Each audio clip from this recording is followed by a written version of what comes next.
यासीन आज़ाद साहब, क्या एग्जेक्टिव को ये इख्तियार दिया जा सकता है कि वो सुप्रीम कोर्ट के किसी भी फैसले को खुद से ये डिक्लेयर कर दे कि चूंकि ये गैर आईनी फैसला, इस पर अमल दरामद नहीं हो सकता, इस पर अमल दरामद नहीं किया जाएगा? क्या सुप्रीम कोर्ट के फैसलों पर एग्जेक्टिव को ये इख्तियार हासिल है या हो सकता है? मैं एक बिल्कुल क्लियर बात करने लगा हूँ कि मुझे अफसोस तो इस बात का है कि पाकिस्तान के जो आईनी इदारे हैं वो बजाय कानून और आइन के मुताबिक चलने के अपनी अना की जंग लड़ रहे हैं और उस अना की जंग की वजह से सबसे ज्यादा नुकसान पाकिस्तान का हो रहा है। पाकिस्तान एक मजाक बन के रह गया जी। देखें, ये एक हकीकत है कि जो 1973 का आइन है, उस आइन के अंदर आपने खुद बात चीजों का तयन कर दिया कि पार्लियामेंट ने क्या करना है, अदलिया ने क्या करना है, इलेक्शन कमीशन ऑफ पाकिस्तान ने क्या करना है, ठीक, और उसके बाद एग्जीक्यूटिव ने क्या करना है। मैं आज भी ये बात कहता हूँ कि अगर मेरे तमाम इदारे अपनी अपनी आईनी हदूद के अंदर रहकर काम करें तो किसी किस्म का कोई डिस्प्यूट सामने नहीं आता। ठीक, अब मैं तो मुझे अपने प्रोफेशन में तकरीबन 50 साल मुकम्मल होने वाले नजदीक ही हूँ। सिंपल ये कहता हूँ कि आप मुझे ये बता दें जी कि माजी में भी ऑनरेबल सुप्रीम कोर्ट में एक वाजिया ग्रुपिंग थी और आज भी एक वाजिया ग्रुपिंग अपनी जगह पे मौजूद है। क्या मैंने अपनी जिंदगी में कभी ये नहीं देखा था कि सुप्रीम कोर्ट के अंदर ग्रुपिंग हो और जज एक दूसरे के खिलाफ रिमार्क्स दें, एक दूसरे के खिलाफ बात करें। तो अगर जज साहिबान ही एक दूसरे के खिलाफ ये कहते हैं कि ये 2 जज गलत हैं, ये 4 जज गलत हैं, फिर आम आदमी क्या बात करेगा? आम आदमी तो इससे ज्यादा आगे बढ़कर करे। ठीक है, इससे क्या होगा? इदारों की साख को नुकसान पहुंचेगा जी। लेकिन अफसोस तो इस बात का है कि माजी में भी जब अदलिया ने वक्तन फक्तन फैसले दिए तो जबरदस्त डिस्प्यूटेड हुए, और अब का जो फैसला है मेरे नजदीक सबसे ज्यादा डिस्प्यूटेड है, जो 13 जजेस के दौर में आया। अब आप मुझे ये बता दें कि जो 4 पेज का ऑर्डर ऑनरेबल सुप्रीम कोर्ट के 8 जजों ने दिया, हुक्मनामा जारी किया डिटेल ऑर्डर से पहले, उसकी क्या जरूरत थी? आपने क्यों दिया? आप डिटेल ऑर्डर दे देते, जल्दी में दे देते, उसको आप कर लेते। वो जो 4 पेज का आपने हुक्मनामा जारी किया जी हाँ। मैंने अपने प्रोफेशन में ये देखा कि कोई भी एप्लीकेशन जब कोर्ट के अंदर फाइल की जाती है तो वो लिस्ट के अंदर फिक्स होती है, कोर्ट के अंदर आती है, उसकी हेयरिंग होती है, कोर्ट चाहे उसको डिसमिस कर दे, नोटिस कर दे। तो जब इलेक्शन कमीशन ऑफ पाकिस्तान ने एक एप्लीकेशन सीएम में दाखिल की थी गाइडलाइन के लिए, तो आपने वो एप्लीकेशन 13 जजेस के सामने क्यों नहीं फिक्स की? उसकी लिस्ट जारी क्यों नहीं की गई? और अगर लिस्ट जारी नहीं की तो फिर क्या कानून और आइन की खिलाफवर्जी नहीं हुई? जो अदलिया का तरीकाकार है वो गलत नहीं हुआ? सही है। तो आप कोई बात हमें सच ईमानदारी की बात करनी चाहिए और अंसारी की बात कर। चलिए, इसकी वजाहत उन्होंने अपने आज के फैसले में दी है सर। वो उसमें वो ये कह रहे हैं कि जी हमें इस पे हमें इसको दोबारा हेयरिंग नहीं कर रहे थे, ये तो एक वजाहत देना थी और इसको जरूरी नहीं समझते कि दोबारा बेंच के आगे लगाया जाए। नहीं असदुल्ला साहब, मैं ये कहता हूँ कि मेरी कोई एप्लीकेशन अगर आए तो कोई भी जज मुझे नहीं सुनेगा, उसको कोर्ट में फिक्स करेगा, कोर्ट में फिक्स करके सुनेगा जी। अब जो चीफ जस्टिस ऑफ पाकिस्तान ने जो 6 सवाल उठाए, क्या उससे अदलिया की साख को नुकसान नहीं पहुंचा?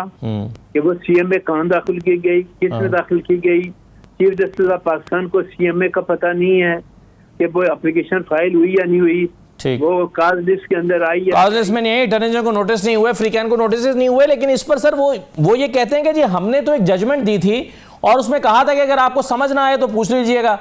उन्होंने पूछा, हमने बता दिया कि भाई ये इसका ये मतलब है, तो उसके लिए ये सारा प्रोसेस दोबारा करने की जरूरत नहीं थी। ये आज के फैसले में तो ये उन्होंने कहा नहीं, ये उनका पॉइंट ऑफ व्यू है ना सर, जज साहिबान की फाइंडिंग है ना जी। मेरा कहना यह है कि वो कोर्ट में लगनी चाहिए थी, 13 जजेस के सामने लगनी चाहिए थी, वहाँ हेयरिंग के बाद उस पर ऑर्डर आना। सर, आपके ख्याल में क्यों जरूरत महसूस हुई होगी हुकूमत को ये इतनी जल्दबाजी में एक तरमीमी ऑर्डिनेंस लेकर आने की प्रैक्टिस एंड प्रोसीजर में, ताकि जो है वो पहले 3 सीनियर मोस्ट जजेस की कमेटी फैसले कर रही थी, अब चीफ जस्टिस को ही दोबारा इख्तियार दे दिया गया है कि वो अपनी मर्जी की कमेटी बना के और जो है वो रोस्टर बनाएं। आपके ख्याल में क्या जरूरत थी इसकी? सर, इसका जवाब देने से पहले मैं सिर्फ एक बात कहना चाहता हूँ कि जी। आर्टिकल 63A की जब अभी बात हुई तो आइन का आर्टिकल 63 आप निकालें, पढ़ लें, देख लें उसको। उसमें ये लिखा हुआ है कि कोई पार्टी का आदमी अगर किसी दूसरी पार्टी को वोट देता है तो वोट काउंट होगा, लेकिन उसको बाद में डी नोटिफाई किया जाएगा। जी। तो क्या ऑनरेबल सुप्रीम कोर्ट ने आइन के आर्टिकल 63A के मुताबिक जो फैसला दिया था, क्या वो आइन के एन मुताबिक था? क्या 63A की रिक्वायरमेंट है? और सवाल ये पैदा होता है कि क्या ऑनरेबल सुप्रीम कोर्ट आइन से हटकर कोई फैसला दे सकती है या आइन के मुताबिक वो फैसला देगी? नंबर 1। अब आपके सवाल दूसरे की तरफ आता हूँ जी। कि जिस मसब्दे की आप बात कर रहे हैं वो मसब्दा अभी आया नहीं, लेकिन चंद दिन आपको पता होगा कि छुट्टियों से पहले जब रिव्यू पिटीशन की बात आई, 3 रिव्यू पिटीशन सुप्रीम कोर्ट के अंदर पेंडिंग है जी। तो honourable chief justice of Pakistan ने कमेटी का इजलास बुलाया और उन्होंने कहा कि हमने छुट्टियों के दौरान जो है सुन्नी इताअत की जो पिटीशन को चलाया और हमने डिसाइड किया और जजमेंट दिया रिजर्व सीटों के मतलब। तो चूंकि आइन जो रिव्यू पिटीशन है वो भी आइनी पिटीशन है, उनको भी छुट्टियों के दौरान सुना जाए। तो वो जो कानून बनाया उसमें चूंकि मेजॉरिटी 2 जजों की डिफरेंट पॉइंट ऑफ व्यू से आ गई जी। आपने फौरी तौर पर चीफ जस्टिस के इख्तियारात को बिल्कुल जीरो करके रख दिया और कहा कि जी रिव्यू पिटीशन जो है छुट्टियों के बाद सुनी जाएंगी, छुट्टियों के दौरान रिव्यू पिटीशन। सर, कमेटी का तो यही मकसद था ना कि जो मेजोरिटी की राय होगी वो सबकी राय वो इम्प्लीमेंट होगी। कमेटी बनाने का मकसद तो यही था। नहीं, मैं बात कर रहा हूँ ना कि अभी भी तो कमेटी बनी है ना, ऑर्डिनेंस आया है ना। इससे पहले क्या पाकिस्तान में वक्तन पार्लियामेंट ऑर्डिनेंस? सर, लेकिन जब आप चीफ जस्टिस को इख्तियार दे देंगे यासीन साहब, तो फिर फिर कमेटी बनाने की जरूरत ही क्या है? जब चीफ जस्टिस ने अपने मर्जी के जज को लगाकर कमेटी बनानी है तो फिर तो वो खुद फैसला भी कर दें, तो क्या हर्ज है इसमें? नहीं, असदुल्ला साहब ये बता दें कि 73 का आइन बने हुए हैं जी। क्या कि आपने 3 रुकनी कमेटी कब बनाई? अभी 2024 में बनाई है ना जी। इससे से पहले ऑनरेबल सुप्रीम कोर्ट ही आल इन आल फैसले करता ठीक है, था। मास्टर ऑफ रोस्टर्स है चीफ जस्टिस। और माजी में जो कुछ होता रहा वो आपके सामने होता रहा। आपको याद होगा कि उस वक्त हम तमाम प्रेसिडेंट सुप्रीम कोर्ट बार के साबका जो हैं, हमने जाके जस्टिस उमर अतियाल बदियाल साहब से कहा कि लीगल डिस्प्यूट का हल करने के लिए फुल कोर्ट बना दें। हमारी बात को नहीं माना गया, 3 रुकनी बेंच बैठता रहा, आपकी मर्जी से फैसले करता रहा। आज ये नौबत क्यों आई? पर अगर ऑर्डिनेंस जारी हो गया तो वो पार्लियामेंट ने जारी किया ना। तो आज मंसूर अली शाह साहब को जो नहीं, ऑर्डिनेंस तो पार्लियामेंट से जारी नहीं होता। लेकिन यासीन साहब, इसमें देखें ना, ये तो इस तरह की अब कल को आपको सूट करेगा कि जी जो 5वें नंबर का जज है वो जरा हमारा हम ख्याल है, तो आप क्या दोबारा तरमीमी ऑर्डिनेंस लाएंगे और कहेंगे कि जी कमेटी बना करेगी चीफ जस्टिस, सीनियर प्यूनल जज और 5वें नंबर का जज उसमें शामिल हुआ करेगा? तो फिर तो ये हर हुकूमत अपनी मर्जी की कमेटी बनाने के लिए एक तरमीमी ऑर्डिनेंस ले आया करेगी। नहीं, आप हुकूमत पे इल्जाम लगा रहे हैं। आप ये बता दें कि अभी लोअर हाई कोर्ट में से 4थे नंबर वाले को आप सुप्रीम कोर्ट लेके क्यों गए? नंबर 1। और 4थे नंबर वाले को जब आप सुप्रीम कोर्ट लेके गए हैं तो बाद 3 आदमियों का पैनल बना के चीफ जस्टिस आपने नंबर 3 वाले को क्यों बनाया? और सिंध हाई कोर्ट में भी 3 आदमियों का पैनल बनाया और आप ने कहा कि चीफ जस्टिस जो बनेगा 3 के पैनल से बनेगा। तो ये फिर रिक्वायरमेंट सुप्रीम कोर्ट के लिए आप क्यों नहीं करते? सुप्रीम कोर्ट में तो सीनियर मोस्ट का असूल आप अपनाते हैं।